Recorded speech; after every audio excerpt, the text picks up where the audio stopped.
Tenim la gran sort de comptar amb dos excel·lents professionals que ens faran les conferències magistrals,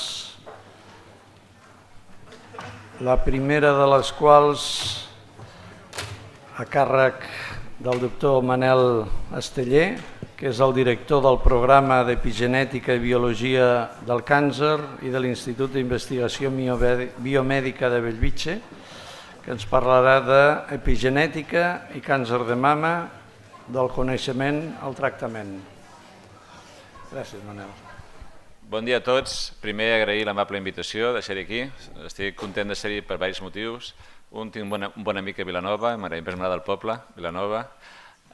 I segon, l'interès sempre he tingut del càncer de mama, interès per molts motius. La meva mare també ha tingut càncer de mama i un d'aquests grans buidatges ganglionars que es feien en aquella època, quan la va tenir.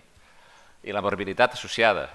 Si podem millorar aquesta morbilitat sigui menor i estar segurs oncològicament, doncs endavant, fem-ho. I, sisplau, invertiu en això. També recordar que la meva tesi doctoral vaig passar molts dies al quiròfan. Per tant, m'agrada veure aquestes imatges de quiròfan. M'agrada ser ara un molecular, un genètic, un cel·lular. M'agrada veure imatges de cirurgians fent aquestes coses. La recordo perfectament quan estava allà agafant mostres, aquestes mostres exactes que entraven allà en les endoscòpies o en camps oberts recollint mostres. Per tant, és com recordar aquests vells temps quan encara podia fer això, en aquest sentit. I també dir que malgrat potser en el futur sí que tindrem una màquina que ficant les dades del tumor ha de donar un tractament al final, no? Però potser el tractament que dona al final es dirà cirurgia. És que no descartem, evidentment. Quan tu tens una apendicitis vols que et treguin l'apèndix, no vols que et donin un fàrmac contra l'apendicitis, vols que el treguin. Si es pot treure un tumor i no queda tumor, pacient curat, aparentment, en aquest sentit. Per tant, la cirurgia tindrà com més segura, més conservadora, però mantenint la seguretat oncològica, endavant i, sisplau, continueu aquest camí. Jo parlaré avui de càncer de mama i càncer de mama de la regulació genètica d'aquest tumor. Hi haurà moltes dades, però això hi haurà dos, diria jo, que són aplicables clínicament avui en dia ja. I quan les expliqui intentaré incidir en elles perquè són d'aplicació clínica ja immediata. Dir-vos que jo estudio una cosa bastant rara, que és més rara que la genètica, i aquesta cosa és l'epigenètica. L'epigenètica és la regulació dels gens, com es regula l'ADN, com es controla. L'ADN de l'epiteli mamari i l'ADN d'un endoteli, l'ADN d'una neurona és el mateix en una persona, però evidentment fan coses molt diferents. I fan molt coses diferents perquè aquest ADN es controla de forma diferent a la cèl·lula d'un epiteli mamari, a la cèl·lula d'un endoteli, etc. El control químic de l'ADN és el que és l'epigenètica, les marques químiques que controlen l'ADN, que fan que una cèl·lula mare com aquesta origini un teixit com una suprarrenal, un budell, un cor, sense cap canvi en el codi genètic. L'ADN és el mateix, el que canvia és la química que regula on s'ha d'expressar cada gen. Aquesta exquisita perfil d'expressió dels gens en el cos humà. Les marques químiques que regulen aquest perfil específic d'expressió d'activitat dels gens són vàries, però la més coneguda, la més famosa, és la metilació de l'ADN. Ens podem imaginar com fos un accent gramatical, és a dir, l'ADN són 4 peces, A, Cs, Gs i Ts, i l'única diferència és que la C, la citosina, pot ser C o metil-C. I això fa una diferència. Ha hagut aquest tan petitet, un grup químic allà, fa que si tens una C, l'ADN de sota estigui actiu, i si hi ha una metil-C, aquell ADN de sota està quiet, no s'expressa, no està actiu. I això provoca molts canvis importants en moltes patologies. Per posar-vos un exemple, a càncer de mama, quan dieu o diuen que els tumors són receptors d'estrogen negatiu, el que estan dient en realitat és que el receptor d'estrogen, la seva regió reguladora està metilada. La principal causa de pèrdua de sensitivitat d'estrògens en càncer de mama, estrògens i progesterona en mama, és la metilació del promotor, la metilació de la regió reguladora. Que en comptes d'una C, aquella pacient presenta una metil-C i això fa que aquell gen, aquest receptor, no s'expressi. Però és més fàcil, evidentment, mirar per bioquímica o per ELISA, per immunohistoquímica, el receptor que mirar la metilació, que és la causant primera d'aquella pèrdua. Dir-vos que l'epigenètica està entremig de la genètica i el fenotip, el que és l'aspecte. Si mirem persones amb el mateix ADN, com aquestes noies d'aquí, són persones monocigòtiques, que poden ser diferents, tenir comportaments diferents i malalties diferents, perquè el seu ADN és el mateix, però com el regulen químicament pot ser diferent. Això és cert en salut, però també en malaltia. I aquí tenim un exemple de càncer de mama. Aquestes són bessones monocigòtiques, aquestes i altres que vam estudiar, bessones monocigòtiques que, a més, algunes d'elles compartien la mutació en el gen BRCA1. És un gen de càncer de mama hereditari. Una bessona monocigòtica tenia el càncer de mama als 40 anys i l'altra als 70. Com és possible si l'ADN és el mateix? Si tot l'ADN és el mateix i tenen la mateixa mutació i són germanes amb la mateixa seqüència monocigòtiques, que no tingui aquesta diferència, perquè evidentment hi ha factors que modulen l'aparició de les malalties. En aquest cas, el que vam trobar és que les bessones que tenien el càncer de mama, anys abans de la manifestació clínica de la malaltia, que tinguessis un tumor clínicament diagnosticable, el seu epiteli mamari ja estava canviant a la carcinogènesis. Aquests punts vermells d'aquí són gens que estan metilant-se. Són gens productors del càncer, gens supressors de càncer que perden l'activitat a l'epiteli mamari abans que clínicament debuti el tumor. Aquell epiteli està canviant cap a la carcinogènesis. Per tant, és una forma de seguir. Ara està fent això, per exemple, en portadores de BRCA1 i BRCA2. A uns països es fan biòpsies de la mama perquè encara que aquell pacient no tingui el tumor, es pot veure si l'epiteli està canviant ja. Està canviant en el camí de la malignització. És quelcom que es pot fer amb aquest tipus de marcadors també. Evidentment, els bessons són diferents per epigenètica, explica part d'això, i en aquesta sala tots som diferents perquè tenim una genètica diferent, tenim uns polimorfismes genètics, però també som diferents perquè tenim uns polimorfismes, uns canvis de població a nivell epigenètic. I estudiant 3 poblacions humanes, d'aquest cas de vista geogràfic, ja podem ser capaços de diferenciar aquestes poblacions humanes simplement mirant els canvis de metilació de l'ADN. Els gens que es perd activitat en els tumors per metilació de forma epigenètica depèn de cada tipus de tumor. Els de la mama són diferents als del colon. I els del colon són diferents a la leucèmia i són diferents als de l'ovari. Hi ha tumors que s'assemblen, els gens que es perden a la mama s'assemblen una mica amb els de l'ovari i una mica al del càncer endometri i una mica al càncer de pròstata, perquè són tumors hormonodependents en el fons i una relació hormonal en tots ells. En càncer de mama aquí tenim un exemple de gens... Ui, això saltarà. De gens que es perd l'activitat en càncer de mama degut sol a la metilació, no hi ha mutacions d'aquests gens, sol és degut a la presència de metilació. He parlat del receptor d'estrògens, també del receptor de progesterona, però també altres factors com el HIG1, és un gen que regula P53. Els tumors de mama poden mutar P53 o poden metilar aquest gen, és una via alternativa de carregar-se aquella senyal, o poden metilar el receptor de retinoids, això indueix desdiferenciació a aquestes cèl·lules. També poden metilar aquest gen, és un gen que la seva metilació impedeix que les cèl·lules entrin en apoptosis, és a dir, que no tinguin mort celular programada, les cèl·lules no moren, ajuden a la immortalitat de les cèl·lules tumorals. Hi ha molts mecanismes que ajuden a la immortalitat, aquest és un, aquest és bastant específic de cèl·lules tumorals, i aquí tenim un altre interessant, aquest d'aquí, que és la E-caderina. L'E-caderina és un típic gen de càncer de mama i la metilació del mateix fa que aquella cèl·lula tingui una elevada probabilitat de disseminar. Si tu tens un tumor de mama primari on has vist que ja està metilada l'E-caderina, probablement aquell tumor ja no estigui confinat al seu lloc primari, sinó que hagi donat metàstasis. És un marcador potencial que en tumor primari ja reflecteix que hi ha hagut disseminació. L'E-caderina el que fa és juntar les cèl·lules entre si, quan es perd, les cèl·lules no tenen aquest pont de proteïnes i les cèl·lules s'escapen, no estan enganxades. I és un altre gen típic associat a càncer de mama. Aquí tenim altres gens, també importants en càncer de mama, implicats, i parlaré després en detall d'un d'aquests. Dir-vos que, evidentment, a mesura que avança la malaltia, les alteracions augmenten. Si comparem, per exemple, unes cèl·lules que venen d'un tumor de mama amb les cèl·lules de la metàstasis, veiem que el número de gens alterats és molt superior.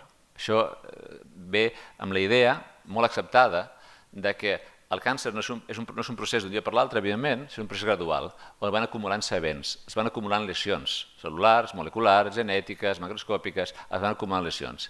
Doncs veiem que al final la metàstasi representa la cèl·lula que ha acumulat més lesions, podem imaginar-ho, encara que hi ha metàstasis que poden aparèixer amb estadiatges primerencs de la malaltia, que és quelcom que també hem de ser conscients. A vegades hi ha tumors molt petits que hi han donat metàstasis. A nivell molecular es pot predir un d'aquests factors. Dir-vos que, a part de... Jo parlaré bàsicament de metilació, com he dit, però hi ha altres factors epigenètics que no parlaré avui.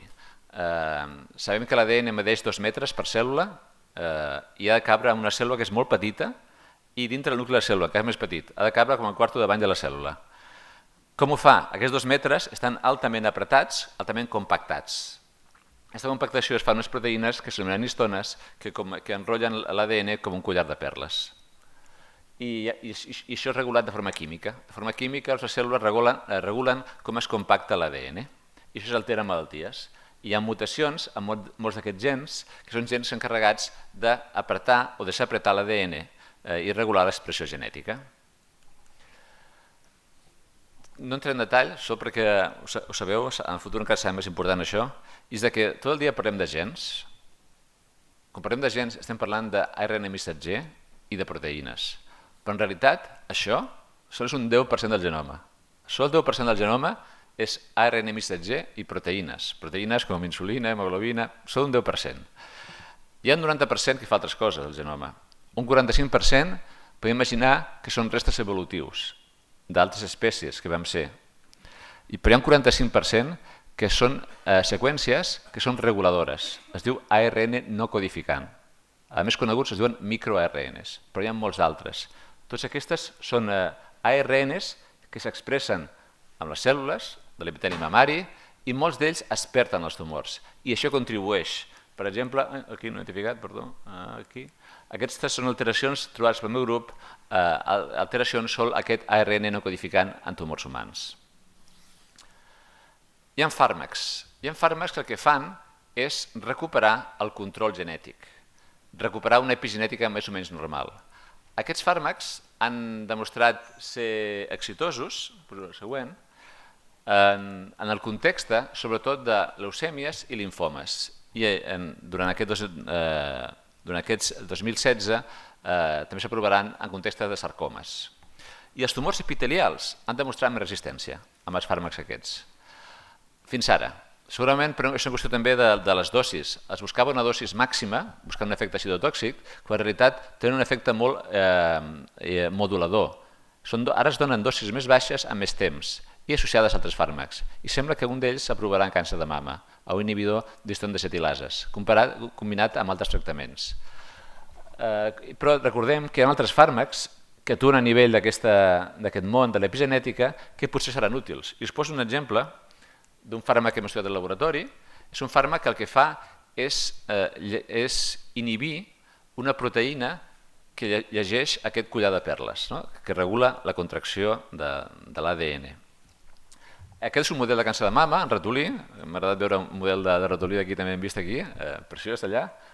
En aquest model de ratolí el que fem és fer un ratolí normal, més o menys, i li sobreexpressem un oncogen perquè tingui tumor de mama. Hi ha molts, no? Evidentment, el ratolí té moltes més mames que els humans, hi ha supernumeràries, però pot haver... Aquí tenim aquest ratolí, i aquest ratolí té tots aquests tumors de mama que es mostren aquí, de l'1 al 9, del 14 aquí. Totes aquestes mames tenen un tumor de mama, perquè té l'oncogen ficat a tot el seu ADN. Per tant, té tumors de mama a tot arreu, a tota la glàndula mamària. Aquest ratolí és tractat amb aquest fàrmac, que és aquest inhibidor d'aquesta proteïna, i veiem com el desapareixen o regressen els tumors de tots els tumors. Això té un efecte, podem dir, curatiu en aquest model experimental, evidentment, però a més té un efecte també protector, perquè si aquest ratolí, abans que jo li doni, abans que tingui el tumor, tu li dones el fàrmac aquí, abans, ja no apareix aquests tumors, o apareixen molt més tard. És una quimioprotecció, igual que podem fer quimioprotecció en pacients portadores de risc de BRCA1 i BRCA2, potser seria una quimioprotecció dels tumors també. Aquest fàrmac actuaria després o abans. El que fa és disminuir el risc de tenir aquest tumor de mama. I és un fàrmac que aquest no, sinó un derivat químic del mateix, és un fàrmac que segurament s'aprovarà per certes indicacions. No sabem si en mama. Amb altres indicacions, en sarcoma, aquest sí que s'aprovarà, per exemple. I ara, quan parlem de coses pràctiques, aquesta és una pràctica. Jo crec que és una història pràctica aquesta que està arribant a la pràctica de l'oncologia mèdica, en aquest cas. I aquesta història comença amb aquest gen, que és el gen BRCA1, que és un gen àmpliament conegut. El gen BRCA1 és un gen que quan està mutat a l'ina germinal causa càncer de mama de forma hereditària.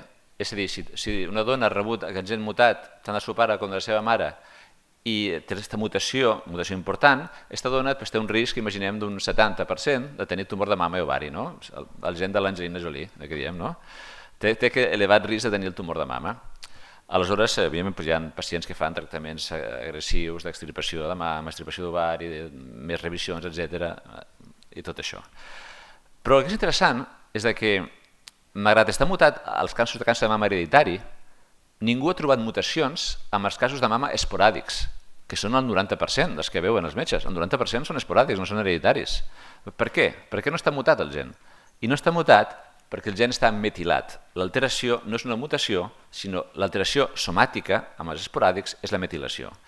I aquí veiem tumors de mama, on agafem la mama normal d'aquesta pacient, es treu l'ADN, la mama normal no està metilada i aquesta banda aquí indica la presència de metilació d'aquest gen en aquesta pacient.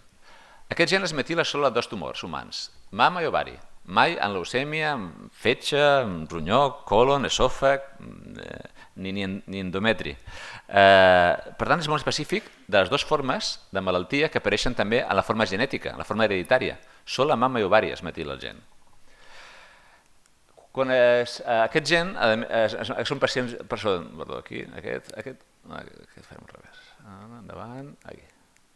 Aquest gen es metila amb molts tumors humans i es metila menys si tens un tumor hereditari. Per tumor hereditari, aquella persona ja ha nascut amb una lesió que l'empenya en el càncer, per tant requereix menys events per tenir un tumor. Aquesta diapositiva en realitat reflecteix això. El que us volia dir també és que quan tenim un càncer hereditari de mama, la pacient ha nascut amb una mutació a un al·lel, però per tenir el tumor ha de perdre el segon al·lel. De cada gen hi ha dues còpies. El segon al·lel normalment el perd de forma genètica, es perd un fragment de cromosoma, però pot passar que el segon al·lel es metili. Algo que heu de saber, és interessant saber, sobretot en la gent que fa consell genètic. El segon al·lel d'aquest gen a vegades pot perdre per metilació de l'al·lel salvatge, que es diu del gen. És interessant que quan vam mirar si hi ha diferències a nivell del comportament dels tumors que tenen BRCA1 mutat, famílies, o metilat esporàdic, no hi ha diferències. Si fas, això és una rei d'expressió, si mires aquests tumors, no importa si venen d'una família mutada de BRCA1 o d'una família, o d'un cas esporàdic, com aquest d'aquí, la metilació és la mateixa, perdó, l'expressió és la mateixa. Per tant, el tumor de mama, en el fons, no li importa com ha inactivat el gen, sigui per mutació o metilació. El que importa és no tenir-lo, perquè això li permet proliferar i li permet créixer, no reparar bé l'ADN, etc.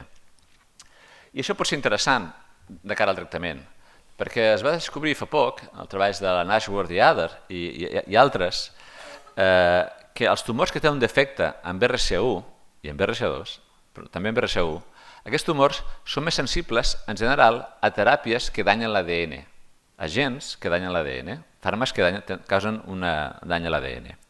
Entre ells, uns que es diuen inhibidors de PARP. I això està molt bé, però té problemes. És que cada 100 dones de càncer de mama que van a la consulta, sol una tindrà la mutació, sol una, i sol una podia rebre el fàrmac. I això causa molts problemes d'aprovació correcta d'aquests fàrmacs, de distribució, etc. Com per nosaltres la metilació i la mutació és el mateix, vam dir que la metilació pot ser també un marcador de resposta al fàrmac. I aquest és un assaig, que es va publicar a GCO, aquest estudi, on aquestes són cèl·lules que tenen el gen BRCA1 no mutat i no metilat. I tu dones 3 fàrmacs i no hi ha efecte. Això és un assaig per mirar el dany a l'ADN. Si hi ha dany a l'ADN, apareix un estel amb aquest cometa. Aquestes cèl·lules, quan afegeixes els fàrmacs, ni s'enteren que has donat un fàrmac. Aquestes cèl·lules que tenen la mutació heredada de BRCA1 s'enteren. Les cèl·lules moren i hi ha aquest dany a l'ADN, apareix l'estel. Però aquestes cèl·lules que sol estan metilades, que no tenen cap mutació, s'enteren igual, hi ha mateix dany a l'ADN. Per tant, els fàrmacs es podien usar, aquests inhibidors de PARP, també en el context de la metilació de BRCA1. Això és important, perquè si mirem les dones que són en càncer de mama triple negatives, aquests pacients, al voltant d'un 10-15% de les mateixes tenen metilat BRCA1. I aquí teniu exemples de pacients triples negatives i aquests pacients que presenten la metilació del gen. I avui ja hi ha un gran clinical trial on la metilació de BRCA1 s'ha inclòs per aconseguir aprovar els inhibidors de PARP en el context de la metilació de BRCA1. No sol quan hi ha mutació heredada, sinó quan hi ha metilació. Estem parlant de que hi ha un 10-15% de pacients que es beneficien d'aquest tractament, quan ara es beneficien un 1%. Són les mutades de forma heredada. Per tant, crec que pot ser un pas important. I recordem que els fàrmacs són bastant específics perquè la cèl·lula tumoral és la que és especialment sensible al fàrmac. La cèl·lula sana és poc sensible a aquests fàrmacs. Dir-vos que, en general, la metilació de BRCA1 no sol prediu resposta a nivells de PARP, sinó prediu resposta a tot allò que danyi l'ADN, a tots els fàrmacs que danyen l'ADN. Els més coneguts, els clàssics, són els platins, cisplatí, carboplatí, oxidoplatí. Determinats platins s'han usat en el context de càncer de mama, no els més populars, però han estat usats, però en ovari sí que és el d'elecció. En ovari es dona o carboplatí o cisplatí. I en aquest cas podem dir que els pacients de càncer d'ovari que responen bé al tractament són aquells pacients que estan metilades a BRCA1. Si és un tumor que no està metilat, la pacient simplement té la història natural de la malaltia. I són les que responen bé, és aquest 10-15% de les grans respostes que s'associen al subgrup que està metilat aquest gen. Per tant, la idea aquí que us dic és que hi ha cèl·lules que tenen un defecte de BRCA1 degut a la metilació i que es pot analitzar ràpidament, assajos molt senzills, i aquesta pacient és una pacient susceptible de rebre un inhibidor de PARP. I aleshores tindrà una bona resposta, com hem demostrat nosaltres, i també està començant a demostrar-se el clinical trial que ara està a punt de tancar-se. Dir-vos que en general, encara que la reparació de l'ADN jo he explicat associada a BRCA1, hi ha altres gens implicats en reparació de l'ADN. I si mirem tots els tumors de mama, podem dir que amb els triples negatius hi ha un percentatge important de gens d'altres vies, la via de Fanconi, per exemple, la reparació associada al gen de l'anèmia de Fanconi, i altres que també podien ser tumors sensibles a fàrmacs que inhibeixin o que danyin l'ADN. Això són les bones notícies, podem dir, d'aquesta part de la història de BRCA1, però recordem que els tumors no és que siguin especialment intel·ligents, podríem dir, però especialment adaptatius segur que ho són. Com s'adapten al que els tirem, com se reviuen.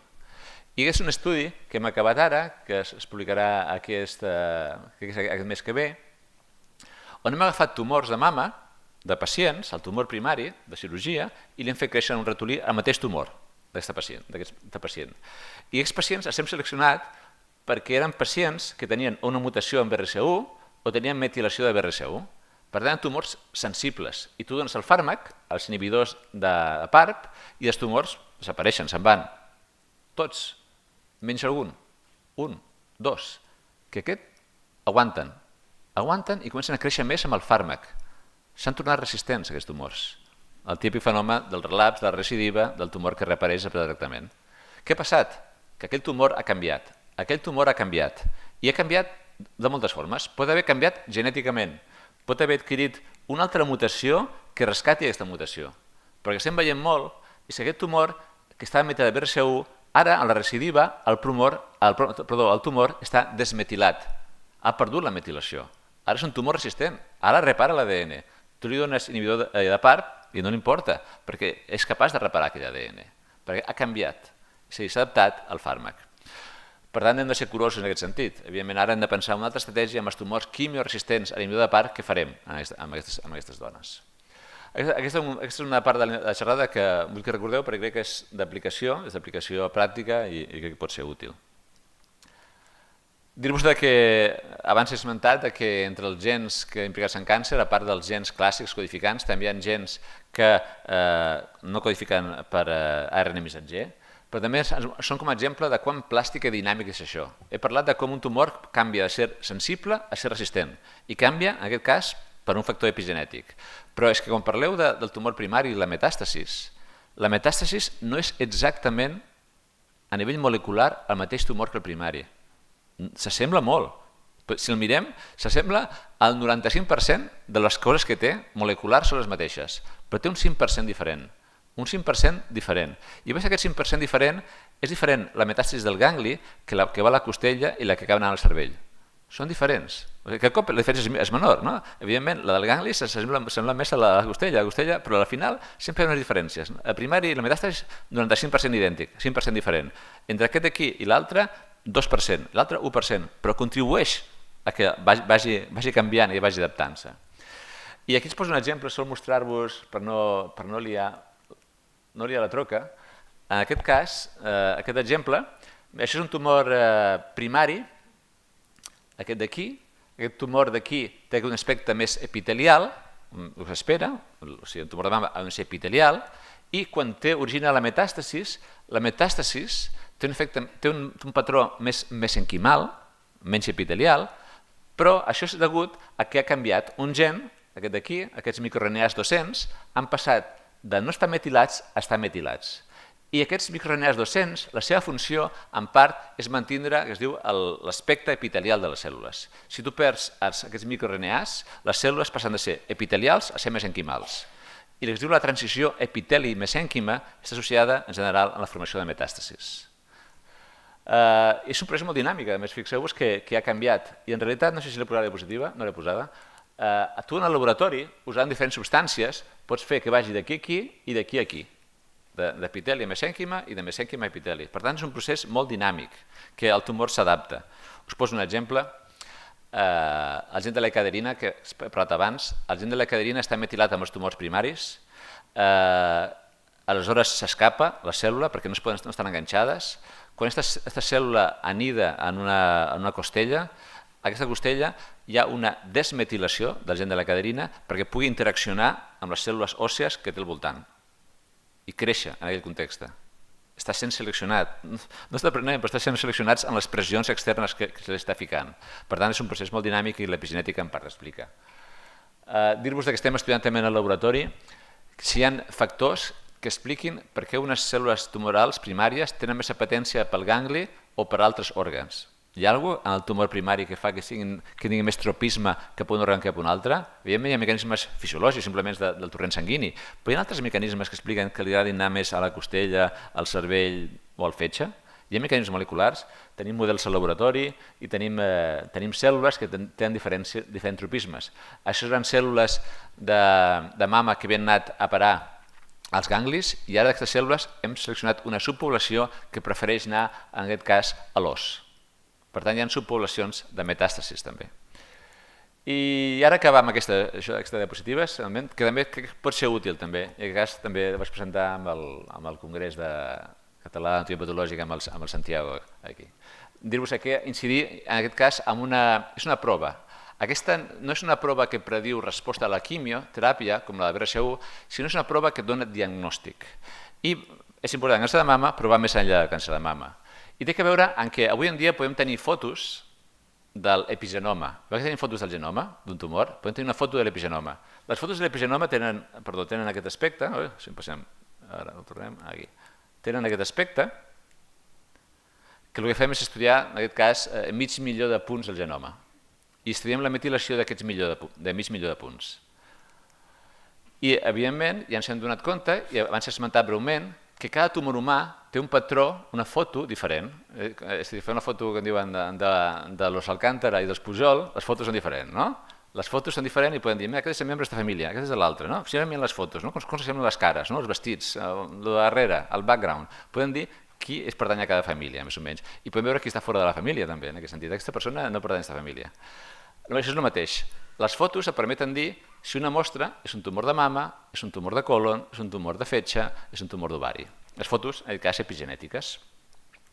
I això pot ser molt útil a el que diríem l'entitat clínica coneguda com càncer d'origen desconegut. El tumor d'origen desconegut, el TOC, o en anglès Cancer of Non-Primary, els CAPs. Pacient que debuta amb una metàstasis i no es troba al primari. Pronòstic molt dolent, 6 mesos aproximadament de vida, perquè no saps què fer amb aquesta gent. Està entre les presentacions, les 10 més freqüents presentacions de debut del càncer, per tant no és rebutjable aquest tipus de presentació, el càncer d'origen desconegut. Com ara nosaltres el que fem ara és agafar l'ADN d'aquesta mostra i fer-li la foto. I com tenim la foto, podem dir, aquesta foto és de la família del càncer de colon, és de la família del càncer de pulmó, aquesta foto és de la família del càncer de fetge, és de la família del coriocarcinoma. Podem donar al primari, perquè tenim la foto de tots els tumors. Tenim un àlbum amb totes les fotos de més de 10.000 tumors i podem dir que aquesta mostra és d'aquí. Com mirem a l'atlas, és d'aquí, pertany aquí. Aquest és el primer estudi que vam fer a nivell de demostració que funciona, però estic content que hem aconseguit fer la validació clínica, que és el punt vital, validació clínica de l'estudi. El que hem fet aquí és, al final, estudiar més de 11.000 tumors humans, és a dir, 11.000 tumors humans del qual tenim l'àlbum de fotos de totes aquelles famílies. Imagineu que tenim 500 de pròstata, 300 de mama, 200 de colon, etc. Tenim un àlbum de més de 10.000 tumors humans, de tal forma que ara, quan tenim el càncer d'origen desconegut que ens arriba, el CUP, el podem dir que pertany a quina família pertany. Dir-vos que aquestes són les nostres anàlisis de CUP, els CUPs que tenim al laboratori, hi ha tant homes com dones, el seu debut està al voltant dels 60 anys, un lloc de posar-ho, 63, que és l'edat esperada, els CUPs acostumen a debutar als 60 anys, que és la típica del debut del càncer en general a la població de les ciutats occidentals, i sobretot acostumen hem vist que la mostra que ens arriba és una mostra sobretot de biòpsia, encara que tenim mostra de cirurgia, també defineix com a CUP, ens arriben al laboratori, i dir-vos que normalment arriben moltes vegades ja com múltiple, no hi ha una, sinó que hi ha dos metàstasis d'origen desconegut. O sigui, és un diagnòstic que hi ha dos metàstasis d'entrada o més. Dir-vos que és interessant que quan donem el diagnòstic, diem, on està el primari? Doncs el càncer de mama és el tercer, no és apreciable. El càncer de mama és la tercera causa de tumors d'origen desconegut que apareixen. I això ho prova aquest tipus d'anàlisis. Hi ha altres, el pulmó és número 1, això és indiscutible, el pulmó, el típic pulmó del fumador, és el cas número 1, càncer de pulmó del fumador, cèl·lula no petita, però la tercera és càncer de mama. Per tant, hem de tenir en compte aquest tipus de diagnòstic quan fem aquests casos. Dir-vos que, evidentment, ara nosaltres podem dir, sí, és càncer de pulmó, és càncer de mama, però com sabem que hem encertat? Que hem adivinat, però hem encertat? Aquesta és la pregunta. El que hem fet aquí és la validació, és de moltes formes com validar que tenim raó durant el diagnòstic. Una forma és que als 6 mesos, quan mor el pacient, farem una autòpsia de dalt a avall, a veure si trobem el primari a algun lloc. I aquest és un pacient on fent l'autòpsia es va trobar, nosaltres vam dir que era un sarcoma, i efectivament era un sarcoma, i aquí estava un marcador positiu per vimentina, que és un marcador també de sarcoma. Aquest és un cas molt interessant. Això és un tumor que va arribar, que el nostre diagnòstic va ser càncer de pàncreas. Es fa un PET i no hi ha res allà. Al pàncreas no hi ha res, no es veu res. Però als pocs mesos, als 4 mesos, el pàncreas està el tumor.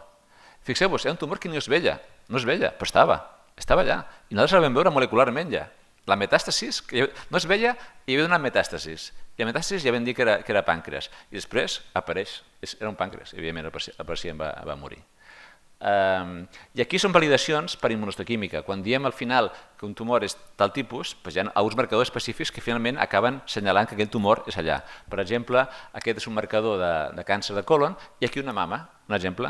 La hemoglobina és el típic marcador que et diu si un tumor és de mama o no, veritablement. Hi ha un tumor desconegut, nosaltres vam dir que era mama, vam suggerir que miréssim també hemoglobina i efectivament era positiu per hemoglobina. El tumor primari estava amagat a la mama.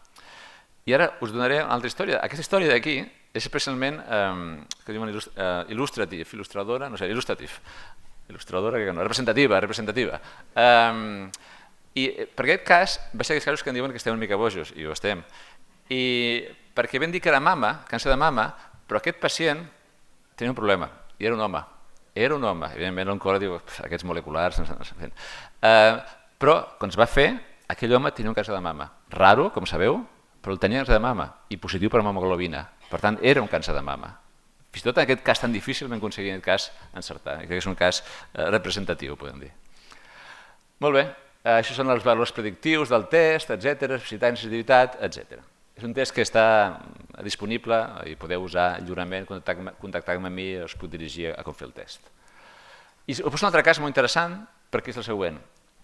Dona, en aquest cas, tumor d'origen desconegut, li fem el test es diu EpiCUP, basa en l'epigenètica del tumor d'origen desconegut, i ara el porta Ferrer és qui porta el dia a dia dels tests, i nosaltres diem que és un càncer de mama, i li diem a la dona.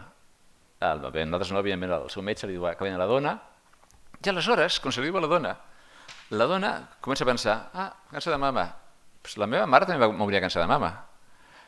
I tinc una àvia que va morir d'un mal lleig. Un mal lleig es deia abans el càncer, era un càncer, i ja està. Segurament de mama. I aleshores, a quina edat? Bueno, no sé, relativament jove. Aquesta dona pot ser una portadora, una mutació. I quan se li fa després l'anàlisi, aquella dona era una portadora de mutacions en BRCA1. Era un cas familiar de la mama que havia passat, bueno, a vegades passa, la dona no s'explica bé o mil coses, o que el metge té pressa i no es troba, però aquella dona era una portadora de mutacions heredades en BRCA1. Per tant, aquí podem fer diagnòstic genètic, podem fer que aquesta dona tingui nens i nenes sense la mutació, és a dir, podem ajudar molt a la qualitat de vida seva i de la seva descendència. I això ve orientat a partir de la prova, perquè era un tumor de gen desconegut que no sabies d'on venia, no tenies ni idea, i ara saps que ven d'una mutació en BRCA1, pots fer consell a les seves filles, etc. Crec que és una prova molt útil. Molt bé, ara sí que acabo, ara ho prometo. Dir-vos que potser sí que som relativament bons fent el diagnòstic, però serveix alguna cosa? Serveix alguna cosa a la pacient? A la pacient aquella li servirà alguna cosa perquè hi visqui més temps, per exemple? Nosaltres creiem que servirà. És a dir, si ara ho mirem als pacients, a tots els pacients aquestes del càncer d'origen desconegut, que s'han fet la prova, i diem, les pacients que van rebre el tractament correcte pel tipus tumoral versus les que van rebre un tractament empíric simplement per cobrir tot el que fos possible. D'acord? Doncs els pacients que van rebre el tractament específic viuen el doble. Viuen el doble. Si van rebre el tractament específic perquè sospitaves el tipus tumoral que tenia aquella dona, aquella persona. Viuen el doble, simplement. Si reps el tractament específic, vius també la meitat, en aquest cas. No és això, sinó que cada cop som més precisos i cada cop podem afegir nous marcadors. I, per exemple, a un pacient amb càncer de pulmó, que nosaltres diem el tumor desconegut ve del pulmó, ara li poden dir, com ve del pulmó, sisplau, mirin si té mutat EGFR, o si té amplificat, si té translocat ALK, o té translocat ROS. Però aquí hi ha fàrmacs específics. I aquí tenim un cas d'un pacient de pulmó que té amplificat MET i aleshores pot rebre tractament específic amb un fàrmac inhibidor de MET. Un pacient que no tenies ni idea què fer, que anaves a donar-li la quimioteràpia general o radioteràpia general, no sabies què fer.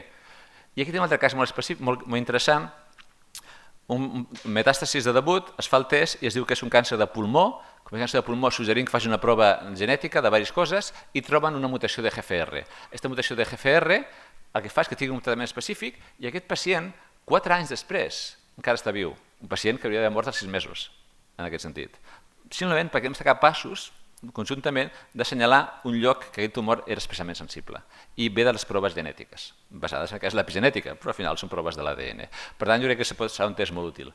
Acabar aquí, no m'ho farà passat, això és el test com funciona. Aquí hi ha les seccions que es poden agafar de la biòpsia, de la cirurgia, s'envien a l'autori de referència, es fan l'anàlisi i l'autori de referència al final et dona un informe com aquest i et diu, dels 50 tumors que podem mirar o que hem mirat, el tumor que aquella mostra és aquest. En aquest cas, és un tumor que venia de la pròstata. I en aquest cas pot fer teràpia antihormonal, és molt diferent, el pronòstic pot ser molt diferent que altres casos. Jo voldria acabar aquí. Dir-vos que en el futur també suggerirem noves teràpies basades en el coneixement d'aquest epigenètic. Sol esmentar que cada cop tenim més fonts d'informació. La metilació, l'epigenètica és una, a les quals afegim totes les altres, ja sigui el número de còpies de gens, les mutacions, l'expressió i altres coses, i podem barrejar amb els tractaments més específics. Acabar aquí, dient-vos que espero que des del punt de vista una mica dels biòlegs, encara que jo no soc, com sabeu, al punt dels biòlegs hagin pogut transcendir una mica al món dels metges que veuen que aquest tumor deu estar per aquí, no? I acabar aquí i agrair a tot el meu grup i a vosaltres. Moltes gràcies.